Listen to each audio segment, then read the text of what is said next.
नमस्कार दोस्तों, अगर आप भी भारत और इंग्लैंड के बीच खेले गए 5वें टी20 मुकाबले में ईशान किशन और तिलक वर्मा की तूफानी अर्धशतक को देखने के बाद खुश हैं, तो हमारी इस वीडियो को एक लाइक और चैनल को सब्सक्राइब करके ऑल नोटिफिकेशन को ऑन कर लें। तो चलिए दोस्तों, आपका ज्यादा समय न लेते हुए आज की इंटरेस्टिंग हाइलाइट्स वीडियो को स्टार्ट करते हैं। जैसा कि दोस्तों आज हम बात कर रहे हैं भारत और इंग्लैंड के बीच यूटिलिटा बाउल में खेले गए 5वें और अंतिम टी20 मुकाबले की। ये मुकाबला बेहद रोमांचक और ऐतिहासिक रहा, जिसने क्रिकेट जगत को हिलाकर रख दिया। भारतीय टीम पहले ही इस सीरीज को गंवा चुकी थी, लेकिन आज के मैच में दांव पर कुछ और ही लगा था। आज भारत के सामने टी20 रैंकिंग में नंबर 1 का ताज बचाने की बहुत बड़ी चुनौती थी।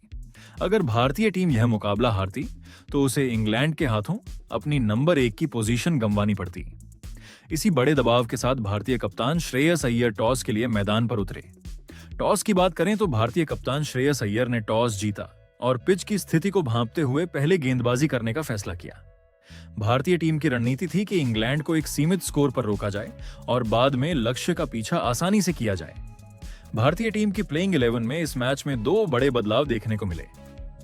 टॉस के समय कप्तान श्रेयस ने बताया कि वैभव सूर्यवंशी की जगह संजू सैमसन को मौका दिया गया है, जबकि सूर्यांश शेडगे को भी प्लेइंग 11 में जगह मिली है।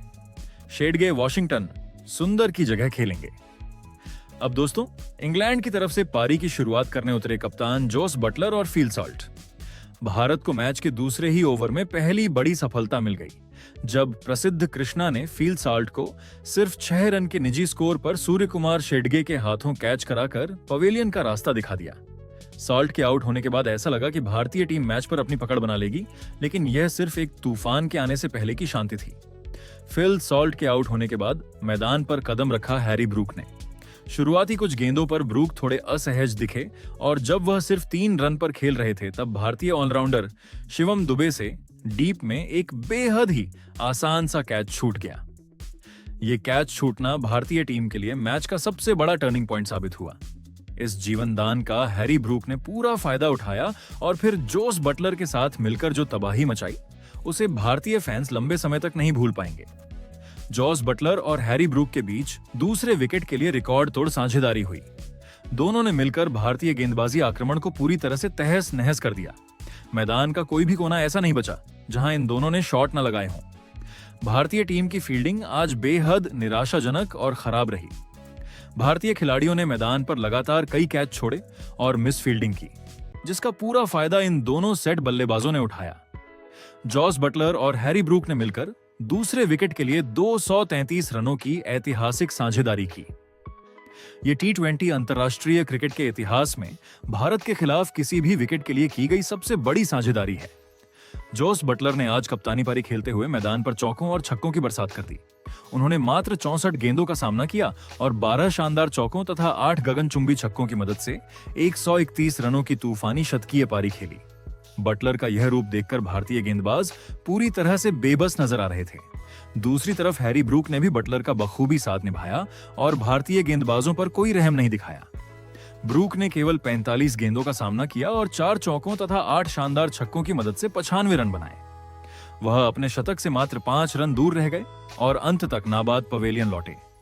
इन दोनों की बदौलत इंग्लैंड ने निर्धारित 20 ओवरों में 3 विकेट के नुकसान पर 257 रनों का विशाल स्कोर खड़ा किया। भारत के खिलाफ टी20 इतिहास में किसी भी टीम द्वारा बनाया गया यह अब तक का सबसे बड़ा स्कोर है। इससे पहले भी यह रिकॉर्ड इंग्लैंड के ही नाम था, जब उन्होंने टी20 विश्व कप 2026 के सेमीफाइनल में भारत के खिलाफ 7 विकेट पर 246 रन बनाए थे। लेकिन आज उन्होंने अपने ही उस रिकॉर्ड को तोड़ते हुए 257 रन बना डाले। भारतीय गेंदबाजी की बात करें तो आज लगभग सभी गेंदबाज महंगे साबित हुए, लेकिन इस रणवीर के बीच शिवम दुबे ने भारत के लिए थोड़ी राहत की सांस पैदा की। शिवम दुबे ने पारी के 19वें ओवर में इंग्लैंड को 2 लगातार झटके दिए। उन्होंने सबसे पहले खतरनाक बल्लेबाजी कर रहे जोस बटलर को आउट कर पवेलियन भेजा और ठीक उसकी अगली ही गेंद पर नए बल्लेबाज जैकब बैथेल को बिना खाता खोले आउट कर दिया। हालांकि शिवम दुबे अपनी हैट्रिक पूरी करने से चूक गए, लेकिन उन्होंने 19वें ओवर में 2 विकेट लेकर इंग्लैंड की रन गति पर थोड़ी सी लगाम लगाई। प्रसिद्ध कृष्णा को भी मैच में एक सफलता मिली। लेकिन कुल मिलाकर भारतीय गेंदबाजी और खराब फील्डिंग के कारण इंग्लैंड इतना बड़ा स्कोर बनाने में कामयाब रहा। आखिरी ओवरों में विल जैक्स ने आकर 2 गेंदों में 1 छक्के की मदद से नाबाद 7 रन बनाए। निर्धारित 20 ओवरों की समाप्ति के बाद इंग्लैंड ने 3 विकेट खोकर 257 रनों का एक विशाल और रिकॉर्ड तोड़ स्कोर खड़ा किया। अब भारतीय टीम के सामने जीत के लिए 258 रनों का पहाड़ जैसा लक्ष्य था। T20 क्रिकेट में इतने बड़े लक्ष्य का पीछा करना किसी भी टीम के लिए एक चमत्कार से कम नहीं होता। भारत की तरफ से पारी की शुरुआत करने के लिए संजू सैमसन और अभिषेक शर्मा की नई जोड़ी मैदान पर उतरी। दोनों बल्लेबाजों पर पावर प्ले में तेजी से रन बनाने का भारी दबाव था। भारतीय पारी की शुरुआत आक्रामक रही, लेकिन तीसरे ही ओवर में भारत को बहुत बड़ा झटका लग गया। 25 रन के कुल स्कोर पर जोफ्रा आर्चर ने भारत के सलामी बल्लेबाज अभिषेक शर्मा को आउट कर दिया। आर्चर ने अभिषेक शर्मा को विकेट के पीछे जोस बटलर के हाथों कैच कराया। अभिषेक शर्मा केवल 3 रन बनाकर पवेलियन लौट गए। अभिषेक शर्मा के आउट होने के बाद ईशान किशन मैदान पर आए। दूसरे छोर पर खड़े संजू सैमसन तेजी से रन बनाने की कोशिश कर रहे थे। सैमसन ने कुछ बेहद आकर्षक शॉट्स खेले और तेजी से रन बटोरे। उन्होंने 14 गेंदों का सामना करते हुए 3 चौके और 2 शानदार छक्के लगाए और 27 रनों की तेज पारी खेली। लेकिन पावर प्ले के अंदर ही सैम करन ने संजू सैमसन को आउट करके भारत को दूसरा बड़ा झटका दे दिया। पावर प्ले में 2 विकेट गिर जाने के बाद भारतीय टीम बैकफुट पर आ गई थी। इसके बाद कप्तान श्रेयस अय्यर खुद बल्लेबाजी करने के लिए आए। उन्होंने ईशान किशन के साथ मिलकर भारतीय पारी को संभालने की कोशिश की। दोनों के बीच तीसरे विकेट के लिए एक अच्छी और महत्वपूर्ण साझेदारी पनपने लगी। श्रेयस अय्यर और ईशान किशन ने मिलकर ब्रिटिश गेंदबाजों पर पलटवार करना शुरू किया। कप्तान अय्यर ने 16 गेंदों में 4 चौकों की मदद से 28 रनों की पारी खेली। दोनों ने मिलकर तीसरे विकेट के लिए तेजी से 55 रन जोड़े और ऐसा लग रहा था कि भारत मैच में वापसी कर रहा है। लेकिन तभी इंग्लैंड के स्पिनर लियम डॉवसन ने इस साझेदारी को तोड़ दिया। डॉवसन ने श्रेयस अय्यर को आउट कर भारत को तीसरा झटका दिया। अय्यर के आउट होने के बाद भी ईशान किशन ने एक छोर संभाले रखा और अपनी आक्रामक बल्लेबाजी जारी रखी। ईशान किशन ने इंग्लैंड के गेंदबाजों के खिलाफ शानदार शॉट्स खेलते हुए अपना अर्धशतक पूरा किया। उन्होंने भारतीय पारी की उम्मीदों को जिंदा रखने की पूरी कोशिश की। ईशान किशन ने 35 गेंदों का सामना किया, जिसमें उन्होंने 7 चौके और 2 बेहतरीन छक्के जड़े तथा 56 रनों की शानदार पारी खेली। लेकिन भारत की उम्मीदों को तब बड़ा झटका लगा जब अनुभवी स्पिनर आदिल राशिद ने ईशान किशन को आउट कर दिया। ईशान किशन के रूप में भारत का चौथा विकेट गिरा। ईशान किशन के आउट होने के बाद शिवम दुबे मैदान पर आए। शिवम दुबे ने आते ही कुछ बड़े शॉट्स खेलने का प्रयास किया। उन्होंने 10 गेंदों में 2 चौकों की मदद से 14 रन बनाए, लेकिन सैम करन ने उन्हें भी ज्यादा देर टिकने नहीं दिया और आउट कर दिया। शिवम दुबे के आउट होने के बाद भारत ने अपना 5वां विकेट खो दिया और स्कोर 17.2 ओवर में 5 विकेट पर 175 रन हो गया।